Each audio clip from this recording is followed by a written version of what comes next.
Hello, everyone. Welcome back to today's story. In this episode, we'll follow Diep through one of the most emotional chapters of her life. Her illness has grown more severe, forcing her to stay in the hospital longer than expected. Yet, in front of his mother, little Nye, and the other patients, James kneels down and proposes to Diep right there in her hospital room. What follows is a deeply moving story about love, courage, and choosing hope even in the face of pain. Stay with us until the end to witness how Diep's fragile heart finds new strength through love. And don't forget to subscribe to help us reach 10,000 subscribers. Your support truly means the world to us. The pale light filtering through the hospital blinds casts a soft glow across lytudiep's face. It's been 7 days now. 7 long, exhausting days confined to this bed. The steady beeping of the monitor has become a rhythm she's grown used to, almost like a heartbeat, reminding her she's still here, still fighting. Her body is weak, her hands frail, but her spirit, though battered, refuses to give in. She scrolls through her phone, reading the endless stream of supportive messages from her viewers. You're strong, Diep. We're waiting for your next video. Please get well soon. You've inspired me to keep going. Each word feels like a small beam of light cutting through the fog inside her chest. She presses a trembling hand to her heart and whispers softly, "Thank you all. Your kindness gives me strength." Her voice quivers, nearly drowned by the low hum of the air conditioner. But when she puts the phone down, the silence swallows her again. The room feels colder, emptier. James hasn't visited since morning. "Urgent business," he said. She doesn't blame him. She knows the weight of responsibility he carries. Yet deep down, a small ache blooms in her heart. She wishes he could be here, even just sitting quietly beside her.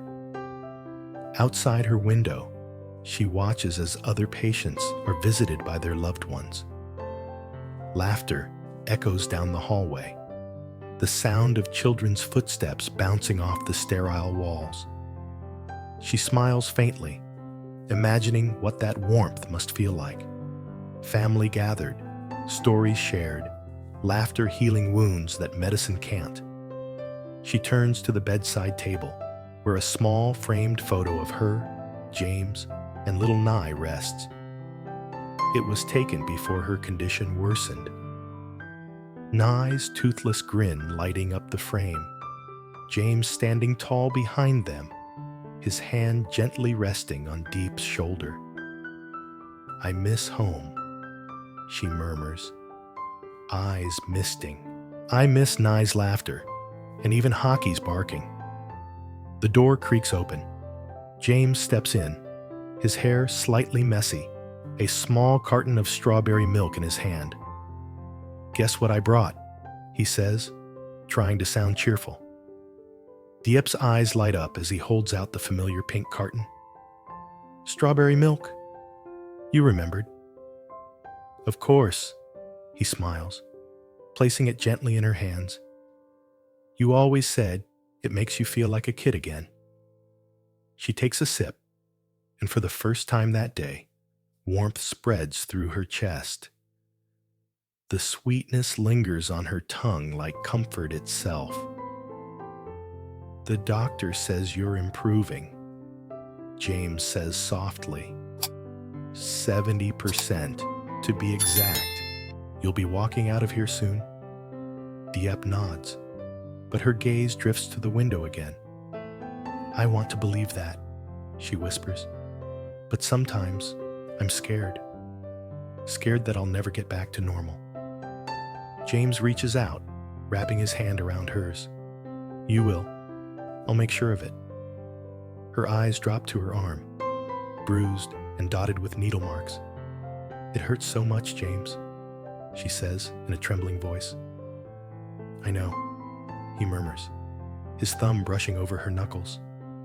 "If I could take the pain for you, I would."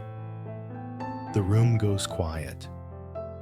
The hum of the machines, the faint chatter from the corridor, even the distant echo of nurses' shoes fade into the background. In this tiny space, it's just the two of them, breathing, waiting, holding on. Hours pass. The sky outside turns from gray to amber as the afternoon sun spills through the window. James adjusts the blanket around her shoulders. "Rest," he whispers. "You've done enough for today." But Diep doesn't close her eyes. Instead, she studies his face, the worry lines on his forehead, the tired circles under his eyes. "You've been working too much," she says. "The company needs you. Don't stay here all the time." He chuckles softly. "The company can wait. You can't."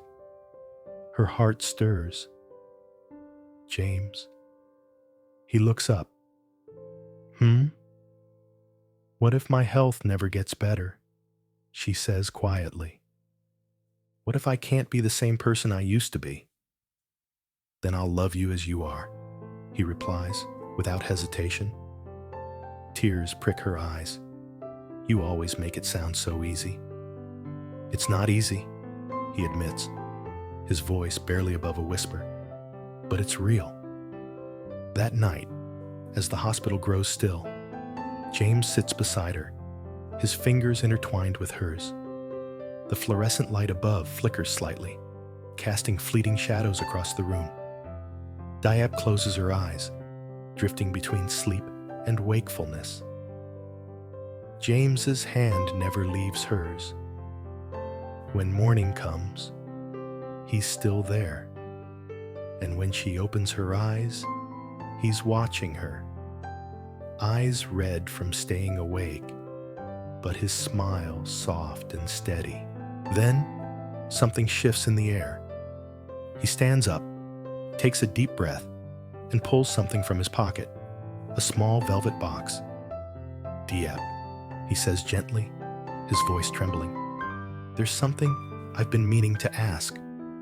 She blinks, still half dazed. "What is it?"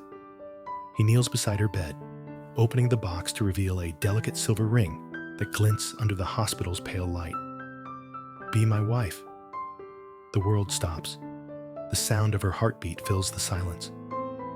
"James," she gasps, eyes wide. "I almost lost you once," he says, emotion breaking through his voice. "These past few days, watching you fight this illness, it made me realize I can't wait any longer. Life's too short to hold back." Tears spill down her cheeks as she stares at the ring. "James, I don't know if I can. I'm not ready." He stays silent, letting her speak. "My body's weak. I can't even walk properly. I don't have a job. I don't even have the strength to film videos anymore," she says, sobbing softly. "What if I become a burden to you?" James takes her trembling hands. "You're not a burden. You never will be." "I'm scared, James," she whispers. "I don't want to fail again. I want to stand on my own 2 feet first, to build a family with pride, not pity." He nods slowly, his eyes glistening. "Then I'll wait, for as long as it takes." She shakes her head, tears streaming freely now. "Why are you always so patient with me?" "Because loving you means waiting," he says simply. Around them, the soft murmurs of nearby patients fill the background. One older woman smiles knowingly from her bed. Another claps softly, moved by the scene unfolding before her eyes. Even the nurse pauses at the doorway, a gentle smile on her face. Diep covers her mouth, overwhelmed. James, still kneeling, places the box on the bed between them. Whether you say yes now or later, I just want you to know. My heart's already yours. Her sobs quiet down, replaced by the sound of her heartbeat, syncing with his steady breathing. The hospital lights flicker again, illuminating the glint of the ring between them, a promise waiting for its moment. For the first time in days, Diep smiles. Not because the pain is gone, but because love, fragile and beautiful, has found a way to bloom even in this sterile, lonely room. The next morning, the hospital wakes slowly. The soft shuffle of nurses, the quiet chatter of patients greeting another day of recovery. But in room 204, something feels different. The air is lighter, charged with warmth and quiet anticipation. Lytudiep sits upright, propped against her pillows, her thin fingers tracing the outline of the silver ring still resting in its open box. She hasn't worn it yet, but its presence on the bedside table fills the room with unspoken meaning. James enters quietly, carrying a breakfast tray, porridge, boiled eggs, and, of course, another carton of strawberry milk. "You're up early," he says, setting the tray down. Diep smiles faintly. "I couldn't sleep.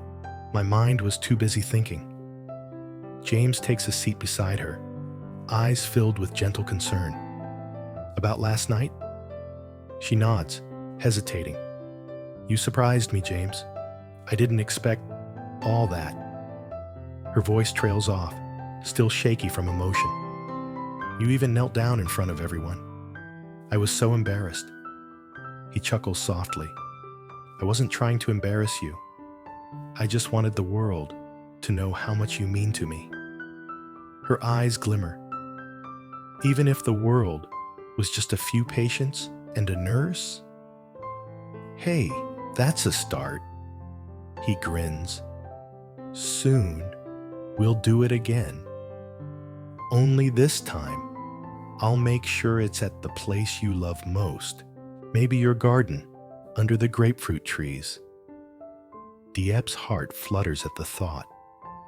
For a brief moment, she imagines it. Sunlight spilling through the leaves, Nye tossing petals into the air, laughter echoing through the orchard. But the image fades as she glances at the IV line taped to her arm. Reality pulls her back. "Let's just focus on getting you better first," James says, reading her thoughts. "I will," she replies softly, "for you and for Nye." At the mention of Nye, the door suddenly swings open.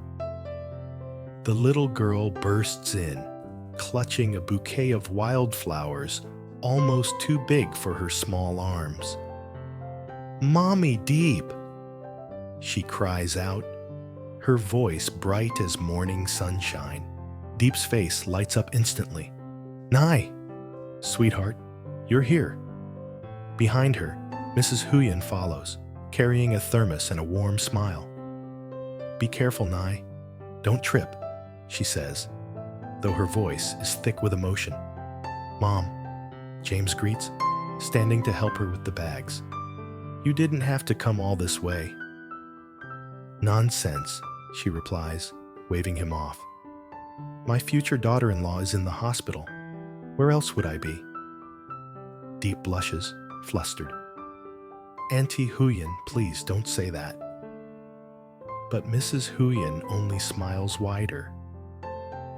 "Why not? The whole ward already knows my son proposed last night. Even the cafeteria lady congratulated me." She turns to James and gives him a playful smack on the arm. "You didn't even tell your own mother you were planning such a thing."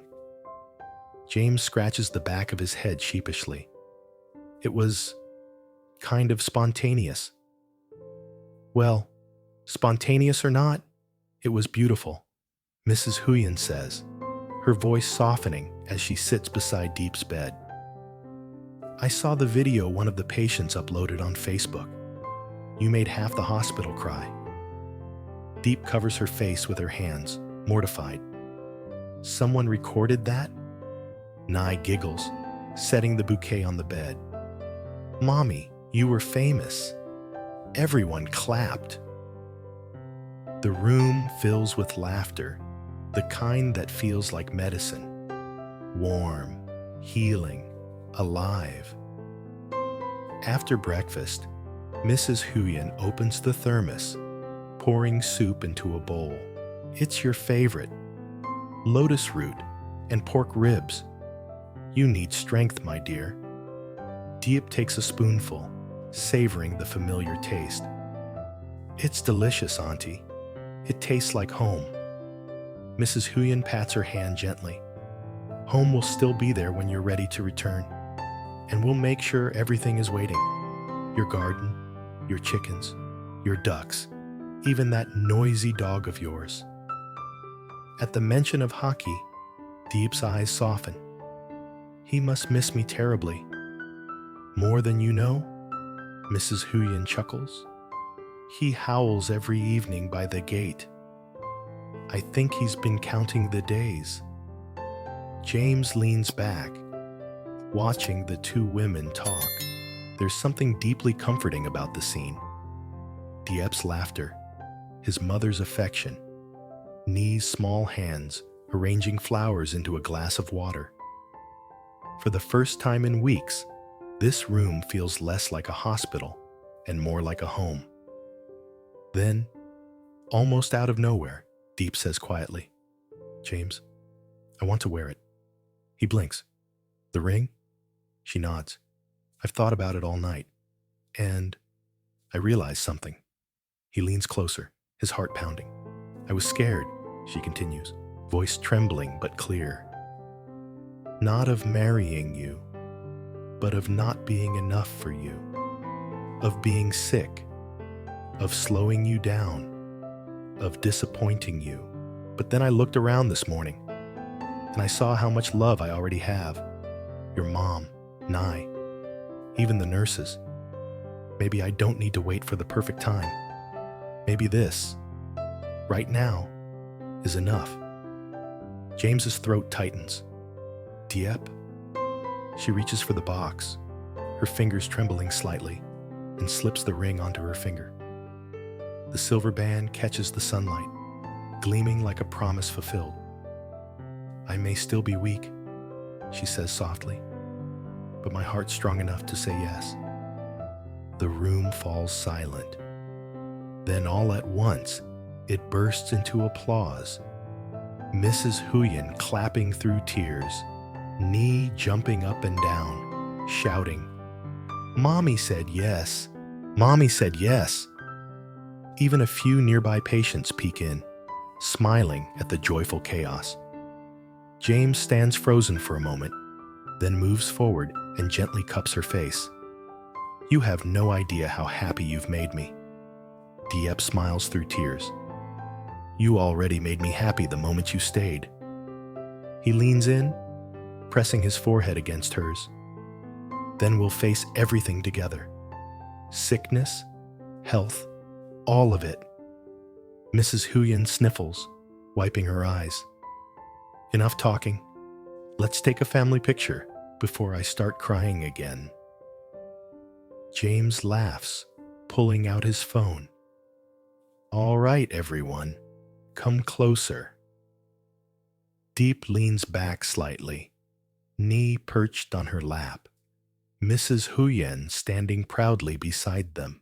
James holds the phone at arm's length and snaps the photo. The screen captures their smiles, bright and unguarded, a snapshot of resilience, love, and the quiet beauty of a promise kept. As evening falls, the golden sunlight drapes across the hospital floor. Diep rests against James's shoulder, the ring glinting softly in the fading light. Do you think I'll ever get strong enough to go back to filming? She asks. James looks down at her, his eyes full of certainty. You already are strong enough. You've inspired everyone here just by being you. Diep smiles faintly, gazing out the window. Then maybe I'll start my next video right here. Tell everyone that love really can heal the soul. Just promise me one thing, James says quietly. When you film that video, don't forget to mention that I was the lucky guy who got to marry you. She chuckles softly. How could I forget? The sound of their laughter blends with the evening breeze. Outside, the city hums to life, but inside the small hospital room, time stands still. A moment of peace, of love that has endured through pain, uncertainty, and fear. Diep closes her eyes, resting her head on his shoulder. For the first time in a long while, her heart feels light. The ring on her finger gleams like a beacon of hope, a reminder that even in the darkest places, love can find a way to bloom. And as the last light fades, James whispers, "This is just the beginning." Diep smiles in her sleep, her fingers tightening around his hand. The future may still hold storms, but tonight, they've already found their home in each other's hearts.